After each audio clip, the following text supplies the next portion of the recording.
സുമേഷ് ചേട്ടാ, നാളെയാണേ നമ്മളെ തറവാടിന്റെ പാർട്ടീഷൻ ഒപ്പിടാൻ പോണ്ടതേ. അത് നാളെയാണ്. അങ്ങനെ ഒരു 25 ലക്ഷം റുപ്യ നമ്മളെ കയ്യിൽ വരാൻ പോകുന്നു. എന്താ നമ്മളെ പ്ലാന്? എന്ത് പ്ലാന്? നീ അതിനെ ഒപ്പിട്ട് കൊടുത്താൽ മാത്രം മതിയല്ലോ, പൈസ മേടിക്കണ്ട.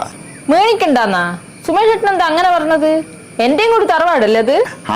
ഇന്റെയും കൂടി തറവാടാണ്. പക്ഷെ എന്റെ അച്ഛൻ മരിക്കുമ്പോ എന്റെ അച്ഛൻ ഒരുപാട് കടയുണ്ടേനു. പോരാഞ്ഞിട്ട് ഈ വിൽക്കുന്ന വീടിന് ഒരു വലിയ ലോണും ഉണ്ടേനു. അതെല്ലാം ആരാ അടച്ചു തീർത്ത്? അത് ഏട്ടെ.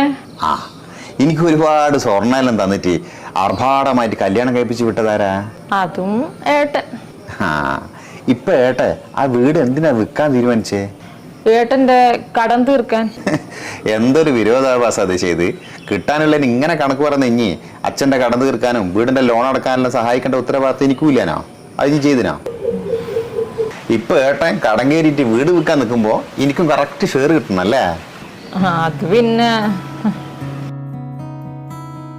ഇങ്ങനെയുണ്ട് കേട്ടോ ചില പെങ്ങന്മാർ. സ്വന്തം അച്ഛനുണ്ടായിരുന്ന കടങ്ങളിലും തറവാടിന്റെ ബാധ്യതയിലൊന്നും യാതൊരു ഉത്തരവാദിത്വം ഉണ്ടാവില്ല. എന്നാൽ സ്വത്തുക്കൾ പാർട്ടിഷൻ ചെയ്യുമ്പോൾ അത് കറക്റ്റ് മേടിച്ചെടുക്കാൻ 100 നാവായിരിക്കും. അതുവരെ ഏട്ടനോടിയ ഓട്ടത്തിനൊന്നും യാതൊരു കയ്യും കണക്കും ഉണ്ടാവൂല. ശരിയല്ലേ?